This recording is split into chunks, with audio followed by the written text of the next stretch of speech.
Star worship, and that's a part of knowing, and this is why the Jews got a star on the front of their Bible or their Torah. That's a sun. So they was worshiping the sun, but they hid it under different things. But to understand what Sabianism is, you have to understand, you have to study astrotheology and astrolatry. These are what the Caucasians call in sun worship. That's why when you get into the Bible, let's say the metaphysics, they'll talk about how Jesus is the same as Horus, or it's the sun god. Or when you look at Jesus' picture, you see the symbol, or the halo, you see the sun, or SON is the same as SUN, and all of that is Sabianism, ancient Kemet in Africa. That's what we used to worship the sun in respect and honor. It's called Sabianism.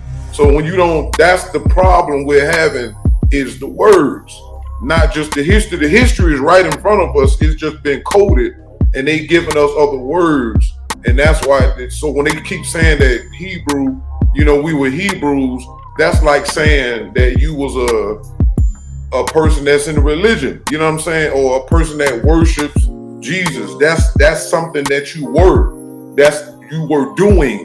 You're not the Hebrew itself, because it means star worshiper. That's something you do. That's why there's no such thing as the 12 tribes of Israel, none of that. All that's the zodiac.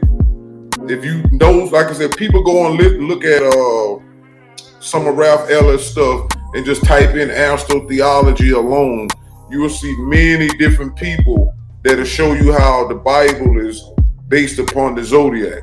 You have certain things that are real. You have people that was there, the Hyksos, the Jews, the Ethiopians, the Arabs. They just play around with these words, so you don't know how to connect it. So when they talk about Ham and Canaan, they the same people. But then when you realize that the Phoenicians didn't call themselves Phoenicians, they call themselves Canaan, that's because they trying to hide the identity of where Jews or the white race came from. So that's the whole point. So when they talk about the Bible is black people's book and all that, you got to understand that black, when you talking about us, we talking about melanin. So what I like to say is African kinky head black people, and then you have black people who have straight hair, and we are connected with the word melanin, but we still have different chemicals in us that makes us different. The blackest Asiatic doesn't have enough heat in their genes to make their hair kink up like ours. So I used to be confused when I was young, when I used to see Indian people not knowing. I just thought that we was the same just off of the skin color because I didn't have no knowledge. So when you start getting into scientific definitions and start talking about kinky hair and all that stuff and all of that Hebrew and this and that, what I just gave y'all was the complete part of that. Now it basically settles the argument as far as what a Hebrew person saying they are, because they're claiming to be something that's actually an action.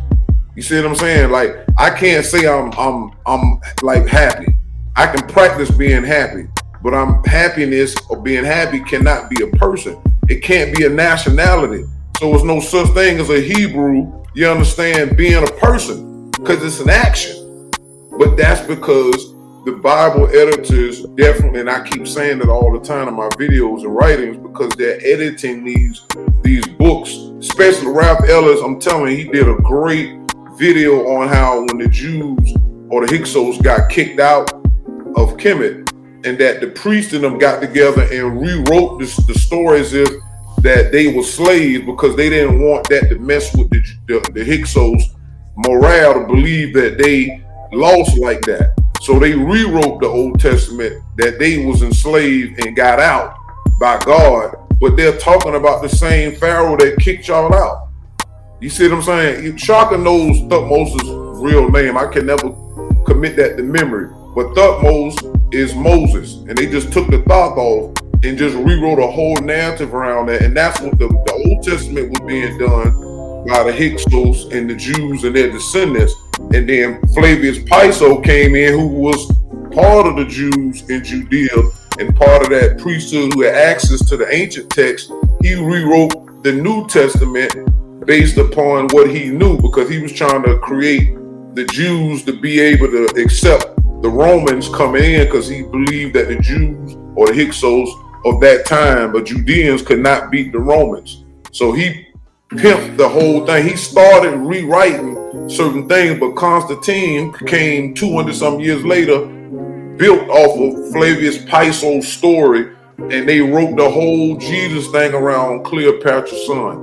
So once people get that through their head and realize that the information is there, that's why I say go to my YouTube and look at the 10 videos I did on the historical Jesus, and then they're going to realize this whole thing was Kemet. But Cleopatra was not African. She was what you would call an Arab. She was had a little bit of Greek and Arab in her blood. They just were invaders that came in after the 6th dynasty, and we started having problems with Kemet. That's when the Phoenicians invaded Kemet. They had been in Africa thousands and thousands of years through the Horn of Africa, because they came up from above Africa, from Asia and all that stuff, and they came down. And you can see that by looking at the Moors, which we talking about, the Phoenician Moors, Arab Moors, trade routes around Africa. They was always there for millions of years, but they invaded Kemet, the stronghold, after the 6th dynasty. That's really the end of all of that. People just got to go do their own research. But that's all I wanted to add. I'm sorry if I took too long, y'all. I apologize. Well, now you answered a whole lot of my questions. I was trying to kind of, you almost damn near every one of them, for real. Did you hear that question? I didn't. Oh, the question was, how many deities are said to have been born on the 25th of December? I put 4 or more than 4. When you were talking about this for Tara, when you were talking about the genocide and stuff, I'm just kind of curious then why the Hebrews want to say that the Bible is their book, and a lot of that genocide took place by the Israelites or the Hebrews or whatever they want to call themselves. So that would mean that group of people, if black people are truly the people of this book, that means all the black folks was killing all the people. I mean, does that make sense to you? I mean, that just doesn't make sense to me. No, that's Huh? That's what they're not paying attention. See, in religion, you can do that. You know, it's you in the realm of make believe. You know, and because they have convinced themselves that they was the Jews that the Romans was getting at back in 60 to 67 AD. They were not. They that was not them. It's historically proven that those was white on white crime when the Romans was trying to get them Jews out of Judea. It was no black people, African people there during that time. There was, you understand? So this is after, of course, me believing the same thing, but as you get older and our destinies start to kick in, because the problem that we're having in this conversation is the spirit factor is left out. And because we don't know that spirits have a whole network and that they program and control human beings to an extent. So this is that part of the argument that's left out. Those same gods that we was worshiping back then, when the cycle changes, those gods take on different names and they uplift the next group of people. By the time when you start talking about that part with Thutmose and them, based off the nature information, the Bible interpretation, and my research, the Thutmose and them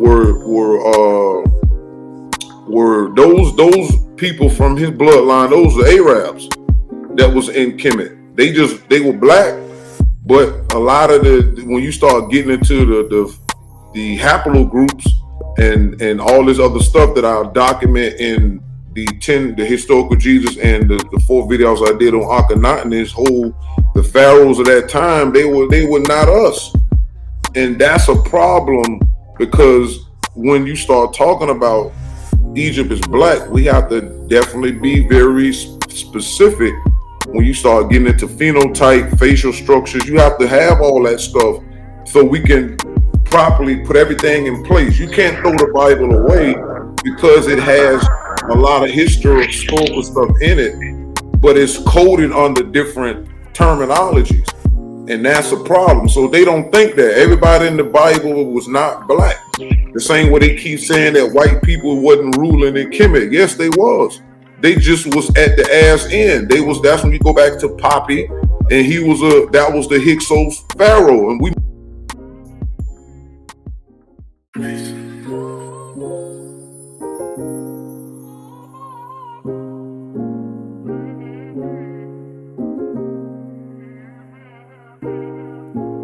know the Hyksos were the Jews. They just wasn't down. They wasn't ruling in Kemet when it was in its heyday. That's the only problem with that. But it's on.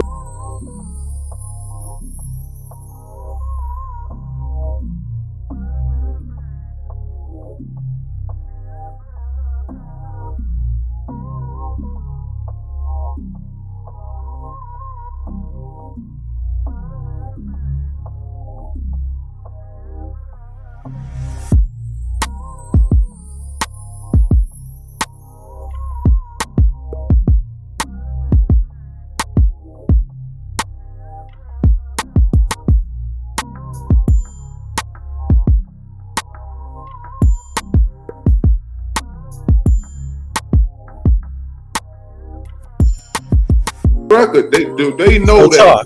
Would you say? So when you say that, right? When you say that, are you saying that that a small percentage of the Hebrews could have been black? No, I'm saying a large, because the word Hebrew means star worshiper. That's why when you go to Kemet, so you saying that based on culture, the knowledge and the research, and that's when you see them talking about they worship Ra. I understand. That's the basic definition of a Hebrew, because it means star worship, star honoring. That's all that is. So but we as black people and the Phoenician race, the only two races that really have a connection to the sun in the sky via our genetics. Because if anything is black, there has to be a burning there. There's a sun there. That's why Noon, it talks about sun, heat, genes that's generated in your bone marrow. That's what makes us black. That's why I can go overseas anywhere you can find somebody blacker than our background over here, or blacker than my hat, because there's a sun there. That's information that they keep away, so you can just believe. So they'll tell you that we all was created by the same God. That's a lie. Hey, look, to people, this is a good day for people that kind of center in on Kemet, right? Historically, right? Because actually, I mean, I don't know if somebody has other information about this, but is this true? I mean, always thought this was true, but there might be more to it. Horus is the first 3,000 years. It's the first deity celebrated on the 25th. That's a Kemetic deity. But again, they leaving out the spiritual aspect. Horus or Heru is a spirit. Now, if you're talking about these spirits are not born like human beings. They're created from brain concentration from the orbs that they come from. Horus is a sun god. So that means that Horus came along when the sun came along. And we know that this, according to Noon and science, that the universe is about 5-something billion years old. So Horus will be around that age. See what I'm saying? Like Buddha was a person, Krishna is a spirit. Zarathustra, who was an Iranian prophet, that was a person. Hercules is like a myth, but Hercules is based upon another type of spirit. Now, when these spirits start incarnating in human beings, that's when they start logging them in at certain types of situations. But a sun god is not going to be born in a time of fucking winter. That don't make no sense. A sun god is going to be incarnated, and I'm using that because born is these. This is what happened when they dumb down the information. Horus is a sun god, so wherever the hot months is at, that's where that sun god, if it incarnates, will be born in the form as taking possession of a human being. But if being born itself from the actual orb, that's billions of years old. That's the problem that we're having here. So when they try to say Jesus is Horus, no, Jesus was Sir Ptolemy, who was born and got a birthday. That's different. So this is the reason why they didn't allow us to have all this knowledge, because they was able to give us belief for so many generations that you just accepting it because you don't know how to dissect it. Like Dionysus, that's a god. You see what I'm saying? Tammuz, that's a spirit god. These are really the same spirits. Like Tammuz is the son of Ishtar and Damuzi. But Ishtar and Damuzi is just another name for Osiris now. So Tammuz would be considered Horus, but Horus is a sun god. Isis and Osiris, the spirit gods, are ghost gods. They're three ether. They're not sun deities.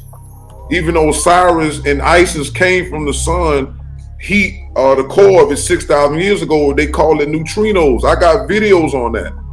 What Noon does is verify these deities, and that to let people know that our ancestors didn't make this stuff up.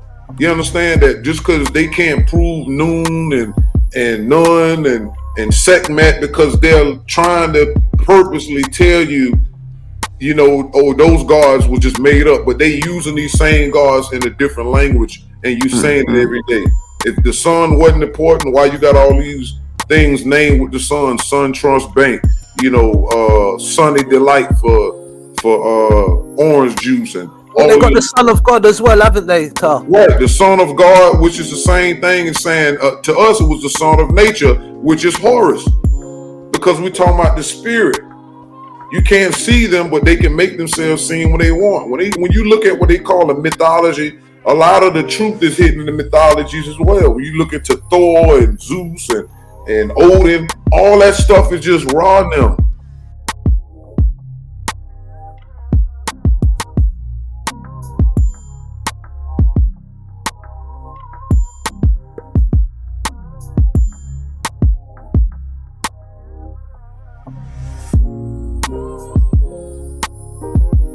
And when we knew about it and talked about Ra-Nem, we talked about it as it pertains to nature and that it existed.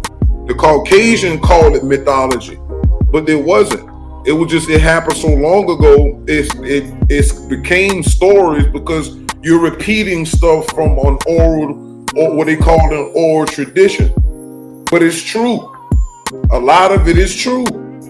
It's just we are not aware of the you don't need actual paper and stone depictions to prove, to verify things that exist. Well, Because- you can. Sorry, Tar, to cut you. You know, there was one part of your video where Afro Uno stated that the Phoenicians and the close, basically, Proximity to us.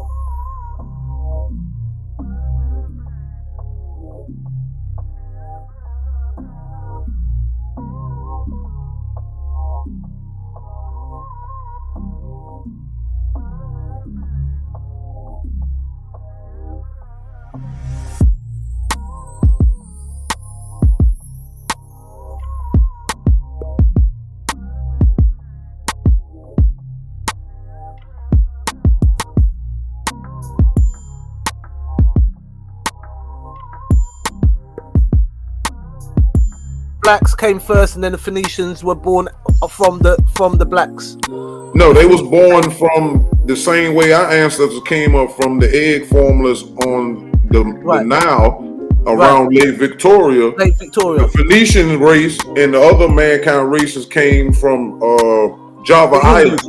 There was the Java Island, which is down there by Indonesia equator. That's their origin. And VB earlier, through his report, the science says that the Phoenicians or the Arabs and the Africans, the black race, have got a very close DNA match. Is that correct, VB? That's what you stated. Yeah, the original Arabs. Yep, exactly. So this is what I'm saying. So it seems as if what the guy was, Afro Unu, was before his time, but there is scientific proof that has been proven now, or it is information that they're slowly letting out to us. Right, because we mix with them through time. You talking about millions of years, but you can go back far enough, then each race would eventually go back into their pure DNA strand, and then you wouldn't have that. So right now, having this conversation, even though the Ethiopian race originally, our blood was not mixed with other races, but that's, you know, you can go to smaller tribes like Bantu and the Pygmies of Africa. Those where you can find a clear blood strand that's not mixed with Phoenicians or Arabs. You can go those Pygmies and stuff, those tribes who didn't believe in mixing, that if you left the area, you wasn't considered a part of the tribe. That's where you find the clear strain of blood that won't have what we got. When we do our blood research, it's gonna have all these races in it. But certain groups in Africa, Pygmy tribes and stuff that didn't mix and don't do it to this day, that's where you find the clear strand, and it won't be this type of argument. So yeah, when you start talking about Semitic and all that, that's again, we're still using religious terms because they can't prove that Noah existed.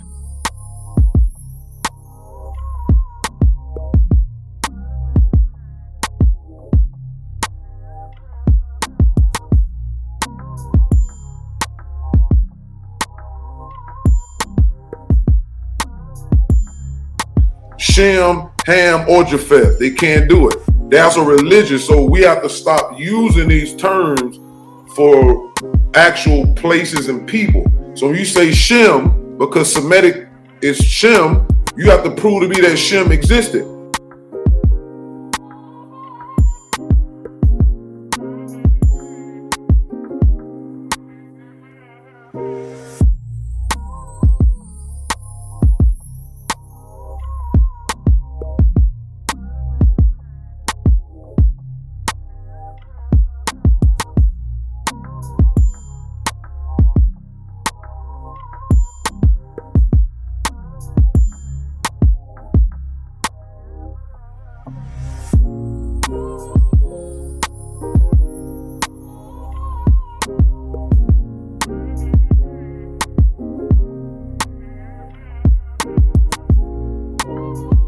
and you can't do it. So we have to throw that out.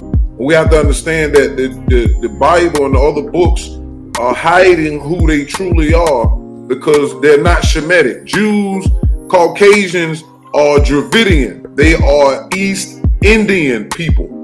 Stop saying Shem because they're not Semitic. They can't prove a Shem existed, but we can prove that the Indians, the East Indians, is who gave birth to the Caucasians on the Aegean Islands 6,000 years ago. We can prove that. I already done that in my videos based off of the right.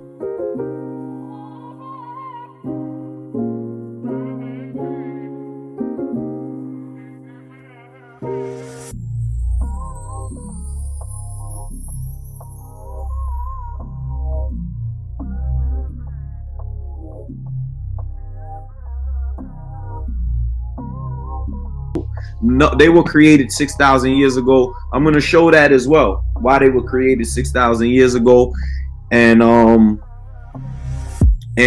why they were created 6,000 years ago. All right. So these people claim to have the evidence, and you guys can read through the website. But in this particular thing right here, these are the actual first European Grimaldi skeletons as displayed in the Musea d'Anthropologie in Monaco, Old Woman and Child. All right. Analysis of Grimaldi skeletons indicate they look like the sand of Southern Africa, modern sand, Bushman. This is the genesis of white Europeans. All right. So we come down here. This is what happens when that particular the methyl group disrupts the DNA chain. This is what happens. It's called oculocutaneous albinism type 2. All right. The gene OCA2, when in a variant form, the gene causes the hypopigmentation common in human albinism. Different SNPs with OCA2 are strongly associated with blue and green eyes. Hair color is the pigmentation of the hair follicles due to the two types of melanin, eumelanin and pheomelanin. Now this is where Phoenician comes from. You just change the E and the O, which is, instead of pheomelanin, would be Phoenician melanin. All right, you got eumelanin and Phoenician melanin, which is pheomelanin. Generally, if more melanin is present, the color of the hair is darker. If less melanin is present, the hair is lighter. Blonde hair can have almost any proportion of pheomelanin and eumelanin, but both only in small amounts. More pheomelanin creates a more golden blonde color, and more eumelanin creates an ash blonde. Blonde hair is common in European peoples, but rare amongst peoples of non-European origin. Red hair ranges from vivid strawberry shades to deep auburn and burgundy, and is rarest fully distinct hair color on Earth. It is caused by a variation of the MC1R gene and believed to be recessive. Red hair has the highest amounts of pheomelanin and usually low levels of eumelanin, and is the rarest natural human hair color. Here goes a Dravidian and a Dravidian albino. All right. Here you guys see. All right. Confirmation that the white Caucasian race derived from the Dravidian albinos is documented in the findings from the genetic analysis of Y DNA haplogroup R. In human genetics, haplogroup R is a Y chromosome DNA haplogroup, a subgroup of haplogroup P, defined by the M207 mutation. Remember, the methyl group causes mutations on the DNA chain. This is what we're looking at. That when you add that methyl, which is who? The underworld god Pluto. He is the main character. methyl did. It intercepted. It basically took the place of this hydrogen, right? Which is a sun god, right? Hydrogen is a sun god. Let's keep that in mind. This hydrogen right here is a sun god. This particular underworld god intercepted the sun god. You understand what I'm saying? Took the place of the hydrogen, which was here, and intercepted it. So we're gonna go back now to the DNA analysis of where they come from. All right, I just wanted you guys to see that the main culprit, in the main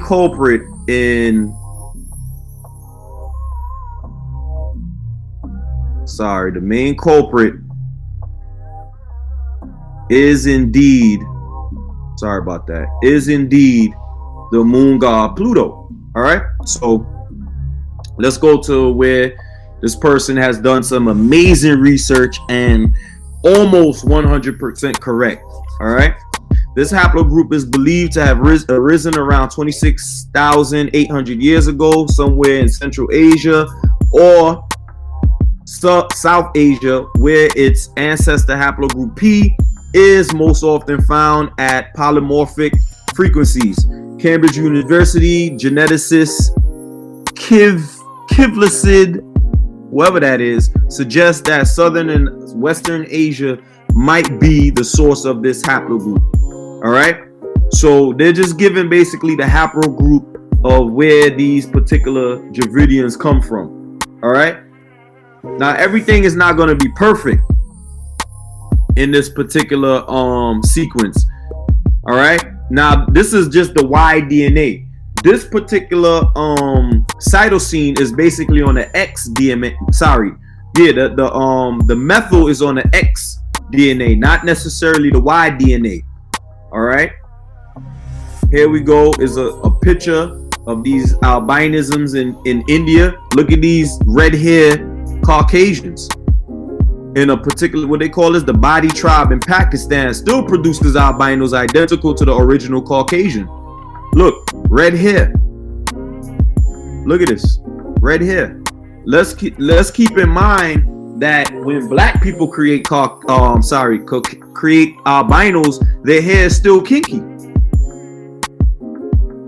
All right. More proof. The final proof that Europeans are the albinos derived from Dravidian Indians is the genetic distance maps created by the studies. Genetic distance map from the history and geography of human genes by Cavalli, Sforza, and the genetic structure and history of Africans and African Americans by Sarah A. Tishkoff. Both genetic map. Now these are Caucasians we naming here. They doing the research. All right, and the genetic structure and history of Africans and African Americans. Sorry, I'm reading the same thing over. Both genetic maps show the black and brown Indians, the white Europeans are alone together, separate from all other humans, like two peas in a pod. The only difference is that one group is pigmented and the other one is not. One group is albino and the other is not. All right, so they're showing a map of the genetic structure and the split. All right, you guys could go to this website yourself and read it into more detail. I just don't want to keep this thing going all night long.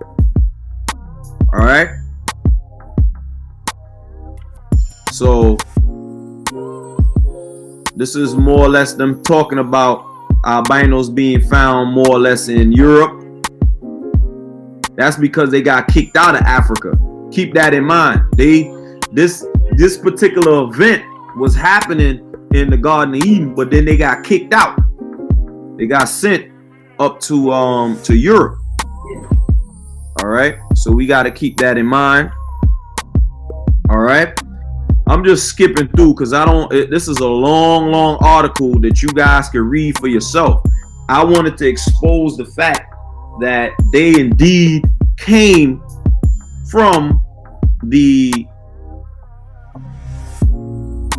these particular Indians, or the East Indians, or the Hindus, which were known as Dravidians. Look at these kids here. These are all pictures. Turkmenian woman.